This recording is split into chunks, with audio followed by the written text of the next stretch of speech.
যারা নাম ও বয়স সংশোধনের জন্য আবেদন করেন তারা হরহামেশাই একটা সমস্যার মধ্যে পড়ে থাকেন যে আবেদনের পরবর্তী যে আবেদনের কি অবস্থায় আছে সেটা দেখতে চান বা দেখতে পারেন না। সেক্ষেত্রে আমাদের করণীয় কি? আমি সেই বিষয়টি আজকে আপনাদের দেখানোর চেষ্টা করব যে নাম ও বয়স সংশোধন আবেদনের পর আপনারা কিভাবে দেখবেন যে আপনার নাম বা বয়স সংশোধনের কি অবস্থায় আছে। যদি আপনি আমার চ্যানেলে প্রথম হয়ে থাকেন, কোনো ভিডিওতে ক্লিক করা মাত্র এরকম পেজ চলে আসবে, সেখানে সাবস্ক্রাইব বাটনটি ক্লিক করে রাখবেন এবং পাশে থাকা বেল আইকনটিতে ক্লিক করে রাখবেন যাতে যে কোনো নতুন ভিডিও ছাড়া মাত্রই আপনি সবার আগে পেয়ে যান। প্রথমে যে কাজটি করতে হবে সেটা হচ্ছে যে যে কোনো ব্রাউজারে গিয়ে লিখবেন ঢাকা এডুকেশন বোর্ড।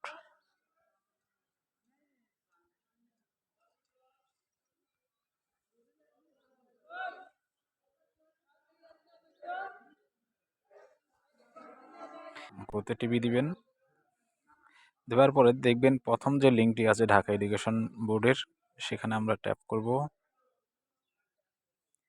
ট্যাপ করার পর এরকম পেজ চলে আসবে। সেখান থেকে আমরা অনলাইন অ্যাপ্লিকেশন এই লিঙ্কটিতে ট্যাপ দেব। দেখুন এই লিঙ্কটি আসার পরে এখানে আছে যে নাম ও বয়স সংশোধনের আবেদন। আমরা এই অপশনটিতে টিপ দিব। টিপ দিবার পরে দেখা যায় যে এখানে আবেদন ফর্ম, আমরা যখন নাম ও বয়স সংশোধনের আবেদন করেছিলাম তখন আবেদন ফর্মে চাপ দিয়ে করেছিলাম। কিন্তু আমরা এখন যেহেতু আবেদন করছি না নাম ও বয়স সংশোধনের জন্য, সেহেতু আমরা সর্বশেষ অবস্থা জানতে চাচ্ছি যে আমি আবেদন করার পরে আমার আবেদনটি কি অবস্থায় আছে সেটা দেখতে চাচ্ছি। সেক্ষেত্রে আমার সর্বশেষ অবস্থা এই বাটনে চাপ দিতে হবে। আমরা এই সর্বশেষ অবস্থা বাটনে চাপ দিয়ে আমাদের আবেদনের সর্বশেষ অবস্থায় এবং আমাদের সংশোধন যদি সম্পূর্ণ হয়ে থাকে তাহলে একটা চিঠি আসে। সেই চিঠিটি আমরা এই সর্বশেষ অবস্থার মাধ্যমে লগ ইন করে সেটা ডাউনলোড করে নিতে পারবো এবং আমাদের পরবর্তী কী কী কার্যক্রম করতে হবে সেটাও আমরা বুঝতে পারবো। তাহলে আমাদের যে কাজটি করব যে সর্বশেষ অবস্থা বাটনে আমরা চাপ দেব। দেওয়ার পরে এরকম একটা পেজ চলে আসবে যেখানে অ্যাপ্লিকেশন আইডি এবং পাসওয়ার্ড দিতে হবে। আমরা জানি যে যখন আমরা নাম ও বয়স সংশোধনের জন্য আবেদন করি তখন আমাদের মোবাইলে অটোমেটিকভাবে একটা ইউজার আইডি বা অ্যাপ্লিকেশন আইডি এবং পাসওয়ার্ড চলে যায় এবং সেই অ্যাপ্লিকেশন আইডি এবং পাসওয়ার্ড দিয়ে আমাদের এখানে লগ ইন করতে হবে। অর্থাৎ আমরা এখানে অ্যাপ্লিকেশন আইডিটি লিখব। যেমন আমার এখানে অ্যাপ্লিকেশন আইডিটি আমি আগে সেভ করে রেখেছিলাম। অ্যাপ্লিকেশন আইডি দিলাম এবং পাসওয়ার্ড দিলাম এবং এখন আমরা ফাইন্ড বাটনে চাপ দিব। ফাইন্ড বাটনে চাপ দিবার পরে এখানে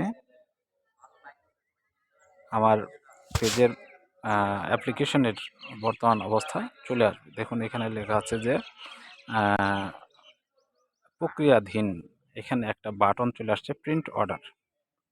তার মানে হচ্ছে আমার সংশোধন হয়ে গিয়েছে।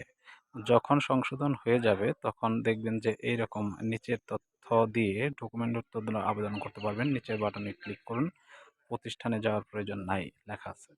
এরকম পেজ চলে আসবে।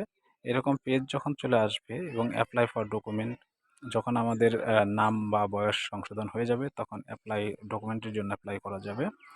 সেক্ষেত্রে আমাদের এরকম যখন দেখতে পারবো যে আমাদের আবেদনটি করার পরে আবেদনটি অ্যাপ্রুভ হয়ে গেছে, তখন এরকম পেজ চলে আসবে। পেজ চলে আসার পরে আমাদের যে কাজটি করতে হবে, আমাদের একটি চিঠি বোর্ড ইস্যু করেছে, সেই চিঠিটি আমাদের এখান থেকে ডাউনলোড করতে নিতে হবে। চিঠিটি আমরা পাবো কোথায়? পাবো হচ্ছে প্রিন্ট অর্ডার। দেখুন এখানে প্রিন্ট অর্ডার লেখা আছে, প্রক্রিয়াধীনের পরে লাস্ট আপডেটের নিচে প্রক্রিয়াধীনের পরে একটা প্রিন্ট অর্ডার আছে। আমরা এখানে যদি চাপ দিই তাহলে চিঠিটি চলে আসবে। দেখুন চিঠি চলে আসছে, ঠিক আছে। এভাবে আমরা সাধারণত নাম ও বয়স সংশোধন আবেদন করার পরে আমরা আবেদনের বর্তমান অবস্থা আমরা দেখতে পারবো এবং যদি অ্যাপ্রুভ হয়ে যায় আমাদের আবেদনটি তাহলে আমাদের এরকম চিঠি ডাউনলোড করে নিতে পারবো এবং প্রয়োজনীয় যে ডকুমেন্ট উত্তোলনের জন্য প্রয়োজনীয় কার্যক্রম আমরা করতে পারবো। তবে ডকুমেন্ট উত্তোলনের জন্য অবশ্যই আমাদের এই চিঠিটি প্রয়োজন রয়েছে। ধন্যবাদ সবাইকে আমার এই ভিডিওটি দেখার জন্য। আশা করি আপনাদের ভিডিওটি খুব কাজে লাগবে। যদি কাজে লেগে থাকে অবশ্যই আমার ভিডিওটিতে লাইক করবেন, শেয়ার করতে ভুলবেন না এবং কমেন্টসের মাধ্যমে যে কোনো প্রশ্ন থাকলে জিজ্ঞাসা করতে পারবেন, আমি উত্তর দেওয়ার চেষ্টা করব। ধন্যবাদ সবাইকে।